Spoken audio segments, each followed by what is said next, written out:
सडकको किनारमा मकै पोलेर साग बेचेर पसिना र रगत बगाएर संलग्न गरिएको सहकारीको रकम हडप्ने भ्रष्टाचारीलाई कानुनको कटघरामा उभ्याइनेछ र पीडितको रकम सरकारबाट होइन ती अपराधीहरूको 3 पुस्ते सम्पत्ति जफत गरेर तिराइनेछ भन्ने कुरामा सरकारसँग म पूर्ण आशावादी छु र निर्मला पन्तदेखि इनिसा विकसम्मका निर्दोष दिदीबहिनीहरूको चित्कारले न्याय पाउनेछ भन्नेमा म पुनः आशावादी छु र चाँडै न्याय पाइएको पनि सुन्न पाइयोस् यही मङ्गलमय शुभकामना व्यक्त गर्न चाहन्छु।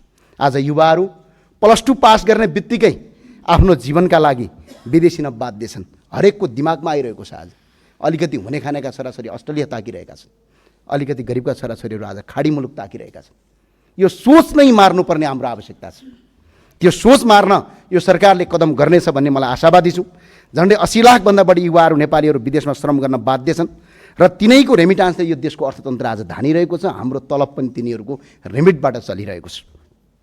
यो सरकारले स्वदेशमै रोजगारी सिर्जना गरी युवाहरूलाई आफ्नै भूमिमा भविष्य देख्ने वातावरण बनाउनु छ भन्ने कुरामा म पूर्ण विश्वस्त छु।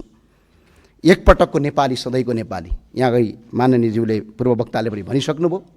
आज जसका पुर्खाले यो देश बनाए, जसका पुर्खाले आज अङ्ग्रेजसँग लडे, जसका पुर्खा तिब्बतसँग लडे, जसका पुर्खा मुगलसँग लडे, तिनका सन्तान आज विदेशी बनिरहेका छन्।